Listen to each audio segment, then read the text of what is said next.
Merci. C'est pas bon. Hein? Partenaire, ñëwal.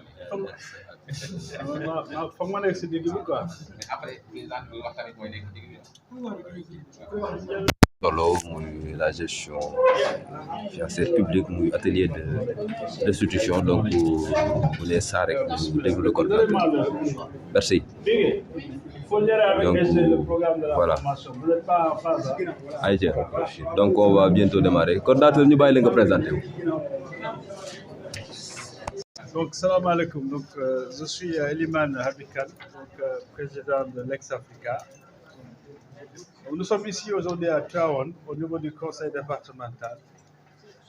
pour lancer un certain nombre d'activités. C'est un triptyque d'activités qui commence par la restitution d'une étude que nous sommes en train de mener dans le cadre du programme Appui à la gestion des finances publiques, accompagné par l'USAID, et l'Ex-Africa, il travaille avec l'URAC dans le cadre d'un consortium. Donc nous avons choisi de travailler avec le département de Tuavan et la commune et le département de Saint-Louis dans le cadre de ce programme, parce que nous voulons en même temps suivre la répartition ou la redistribution des revenus qui sont tirés de l'exploitation des ressources extractives vers les collectivités territoriales. Donc, on a fait une étude, une analyse sur les transferts budgétaires de façon générale, mais spécifiquement aussi les transferts liés donc aux fonds miniers, aux différents fonds miniers.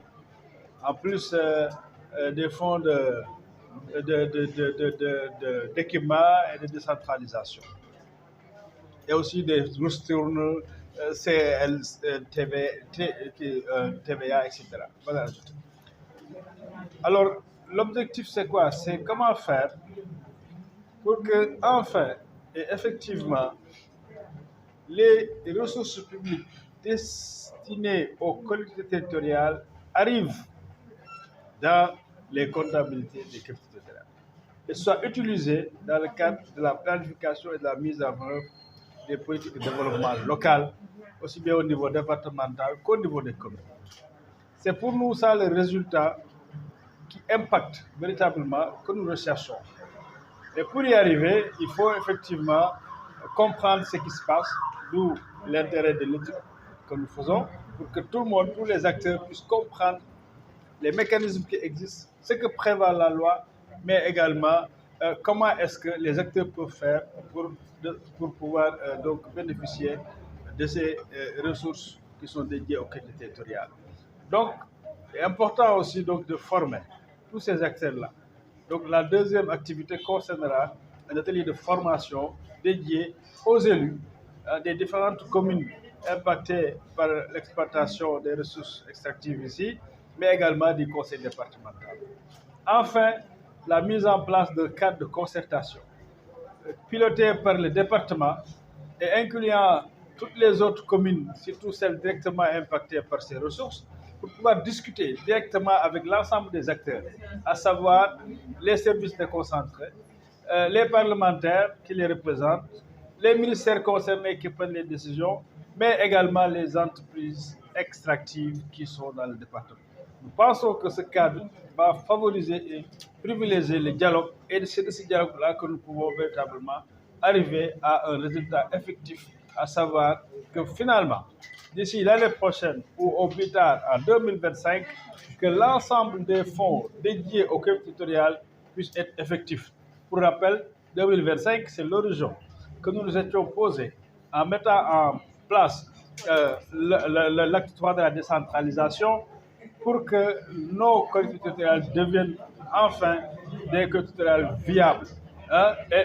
compétitifs et porteurs de développement durable. Donc c'est possible si tout simplement on donne les moyens aux collectivités territoriales et ces moyens sont clairement définis par la loi. Voilà. Donc, ma wax ci wolof tuuti rek donc ci biir wolof lu ma ci wax mooy li ñu fi indi tey jii nii mooy ñëw liggéey lëkkaloo ak conseil départemental bi nga xam ne ni dafa nekk un partenaire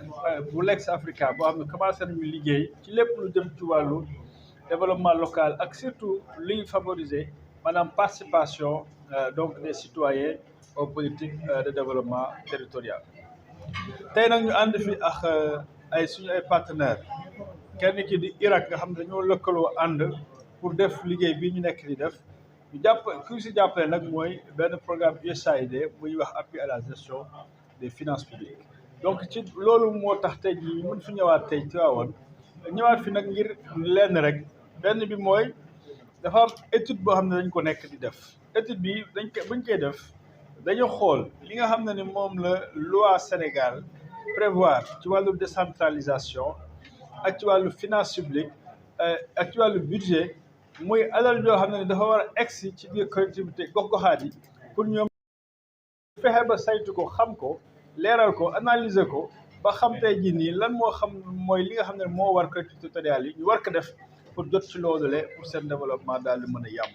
bu ci loolu weesoo nag ñu ne bu ñu xamee ba pare il faut ñu tàggat nag ñi nga xam ne ni ñoom ñooy acteurs yi vraiment ci biir gox-goxaat yi ñi nga xam ne ni département Tivaouane mooy ëmb ñoom ñëpp ñu xam ñu nekk ci communes yi xam ñu nekk ci conseil départemental bi xam citoyens yi nga xam ne ni ñooy saytu du xool yëpp te nga xam ne ni li yëpp njeexital bi ñoom la ñoom it ñu xam bu ñu xamee ba pare nag ñu mën a toog nag ñëpp daal di bokk jataay waxtaan parce que xam nga waxtaan fu mu gën a neexee mooy waxtaan boo xam ne ñëpp xam nañu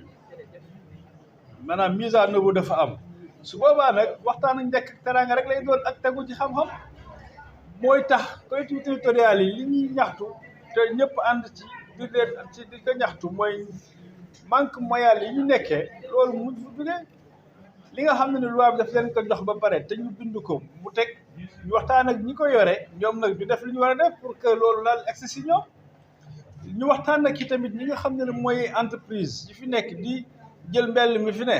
ñoom i tamit am lu leen war loo xam ne dafa war a dellu ci collectivités territoriales yi ñu def li leen war bu loolu amee ku ne def li nga war a def ak li waa bi teg yaakaar naa ni dinañ ci gis ne doole dina gën a yokku ci biir gox-goxaat yi pour ñu doxal lu ñu doxal loolu nag mooy li nga xam ne ñun wala lañ jàpp ne moo gën a am solo ci li ñuy def ñu dajewaat waxtaan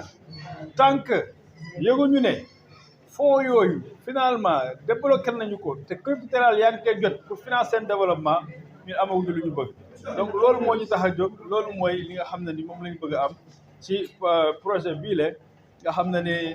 ak partenaire bi fas nañoo yéene àndandoo ko ba fii ba 2025 muy horizon boo xam ne horizon bu baax la ndax li ma wax sànq ci acte 3 de la décentralisation jërëjëf wasalaam. sànq nga wax ni da ngeen ñëw pour indi benn facilitation entre les industries extractives yi fi nekk ngir la ñu warloo ak collectivités yi ñu mën ko respecter alors que état bu Sénégal am na ay mécanismes yoo xamante ni déjà teg nañu ko waaye entreprise yi respecté wuñu ko mu jëm ci wàllu code minier jëm ci wàllu RSE jëm ci wàllu fonds de précaution donc yooyu nga xamante ni déjà nekk na fi te respecté wuñu ko yooyu itam lan mooy doon seen jubluwaay pour mën a exiger entreprise yi ngir li ñu warloo ak collectivités yi ñu mën ko respecter à la lettre. loolu mooy liggéey bi xam nga wax nga ko mooy fonds miniers yi ma wax dañu bëri am na si ñaar muy fonds de précaution ba nga xam ne ni loolu état bi moom moo koy collecté directement mu toll ci 20% ay recettes yoo xam ne dafay jógee ci li ñuy génne ci lépp lu ñuy def ci extraction ci Sénégal ba pare daal lu koy séddale collectivités territoriales yëpp nag am si tamit pàcc boo xam ne dañ ko jagleel ñi nga xam ne ñoom ñoo vivre directement impactu exploitation yooyu loolu fond bu am la boo xam ne ne xaalis bi ñu ngi koy collecté depuis loi bu yàgg la donc li ci des nag mooy na état bi au niveau central ministère des finances jël ay arrêté jël nañu fay arrêté yu bëri mais loolu lañ ko exécuté pour xaalis bi ñëw ci collectivité territoriale beneen bi mooy effectivement fonds d'appui au développement local boo xam ne dafay génn ci 0,5% chiffre d'affaires entreprise buy exploité mine bu su nekk loolu dafa way dem directement ci collectivité territoriale yi nga xam ne fa la entreprise bi nekk di exploité 0,5% ci benn chiffre d'affaires entreprise bu mel ni ICS par exemple xaalis bu bëri la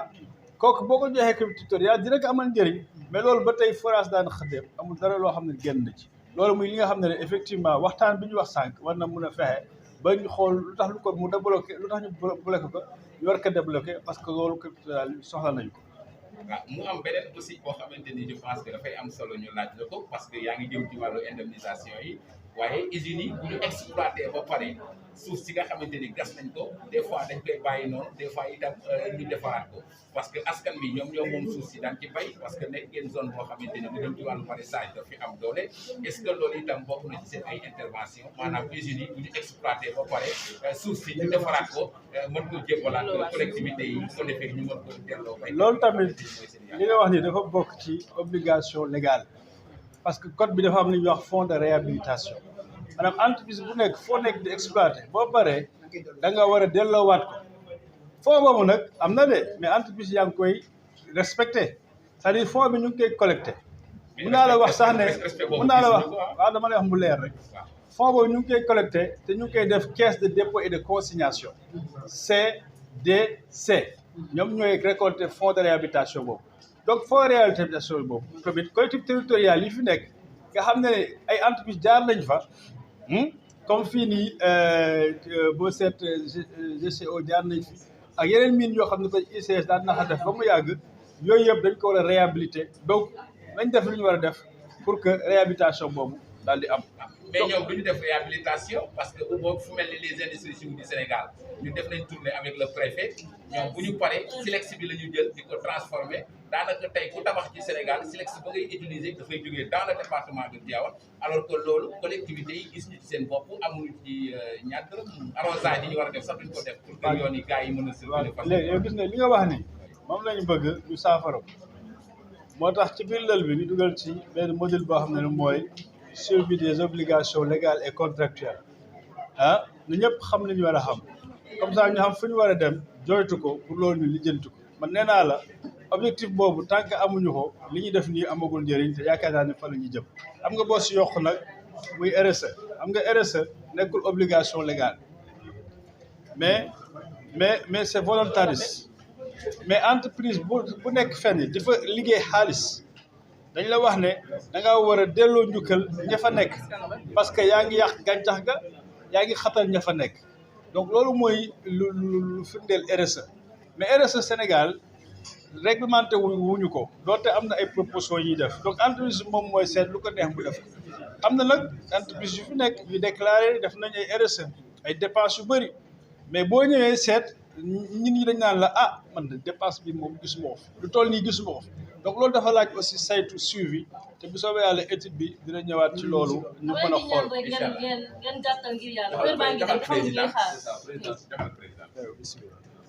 5 minutes s'il vous plaît. nee na yaa ñëw si il fallait organiser ça dehors voilà ñoo gën a. pour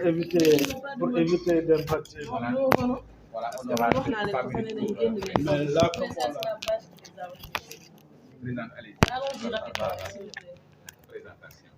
Madame Seynabou Gaye Touré, la présidente du conseil départemental de Tivaouane. Voilà, tey ngeen am ndaje fii ci siège du conseil départemental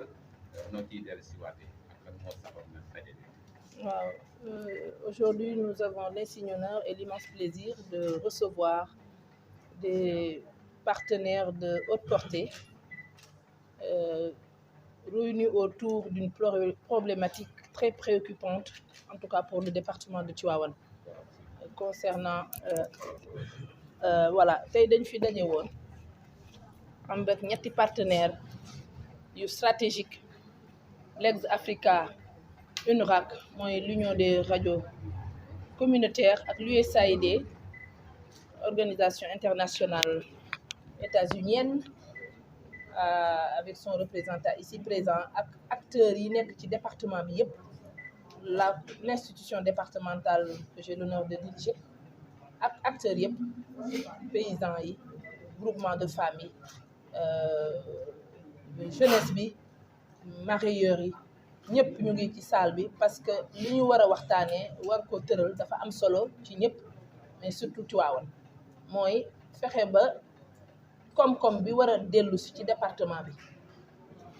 état bi rëdd ko ci ay loi ak ay loo xam ne nii yoon da ko encadré ñu jot ci ndax dañoo gëm ni développement balaa mat day commencé ca base ba bu commencé ca base ba base yëpp localité territoire yëpp développé Sénégal day développé ñun nag Tivaouane ñu am ci benn spécificité nga xam ni dañu am ay industrie yoo xam ne nii dañuy jël ay ressources ci biir suuf si di ko génne di ko jariñoo di ci am koom bu am solo mu mel ni nag benn askan yëgul ko état bi def na ci liggéey bi mu mën certes mais tële mais taal bu tëwee tàkk mu ne nga koy uppee pour mu tàkk yaakaar naa ni association partenaires yi tëral benn tracé ak déroulé bu am solo buñ ko toppee ba ca njëlbeen ba ca cëppaandaw bi dinañ am résultat ci loolu ñuy wax voilà suivi des finances publiques mais aussi delloo askan bi li ñu war a jot ci comme bi génn ca industrie yooyu loolu nag ku ne dégg na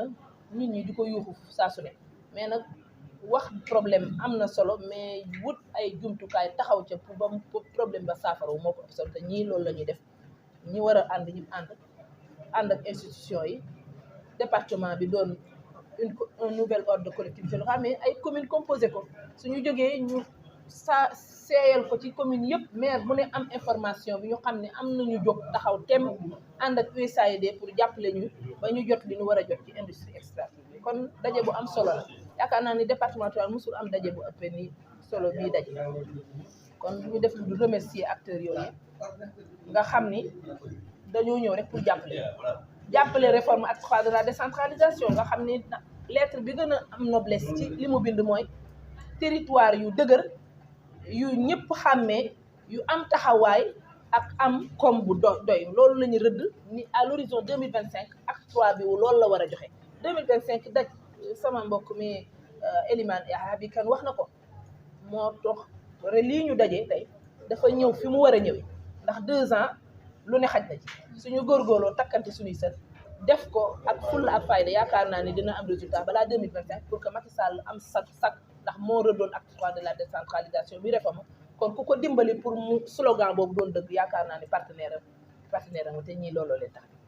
Badou mel ni li fi nekkoon sànq à l'entame de l'atelier dégg nañu la nga def benn plaidoyer en disant que ni industrie yi fi nekk daanaka la ñu warloo ak collectivité yi defuñu ci dara est-ce que am nga njort gu rafet ni bi yoon dina am coppite par rapport ak li ñu warloo ak collectivité yi. waaw mooy li ma la wax rek ni la taal bu tëwee tàkk mu ne nga koy uppee bii upp la rek ci biir upp yi ñu def benn étape suñu demee ba dégguñu ñu yokk vitesse bi rek ñoom rek ba ñu jox ñu suñuy droit parce que un privilège se négocie mais un droit s'arrache. Voilà moo rek lañ fas yéene def concertation bi nga xamante ni dernière question s'il vous plaît. de concertation bi nga xamante ni dafay ñëw ñu mettre ko sur place dafay mel ni mooy conseil départemental day ñëw nekk ndayu collectivité locale yi nekk dans le département de Tivaouane pour pouvoir négocier avec les industries et loolu fekkoon na sax ñu koy def waaye buñ la ko institutionnalisé nga am accompagnement ñu dénk la ko da nga koy gën a sawar parce que doo ragal ndax am nañu la dar ñoo xam ne nii dinañ la jàppale pour nga egg kon namu ca yebu ca la kaay ñu damay wut fu may fanaan ñoom ñu wut fu leen di wéttali loolu kay damay wax alhamdulilah parce que loolu rek laa doon ñaan yàlla am ñu ma jàppale ba ma dem ci xeex bi te du ma ragal ko defee nag ñu arraché lu ñu war a am rek kon cadre de concertation bi ñu koy ubbi suñuy loxo bu baax a baax na ñëw dina fi fekk ñu garaaw ñu ànd bi. Vous pouvez continuer ça dehors, on va vous sortir le café-melon s'il vous plaît. Merci beaucoup. Merci.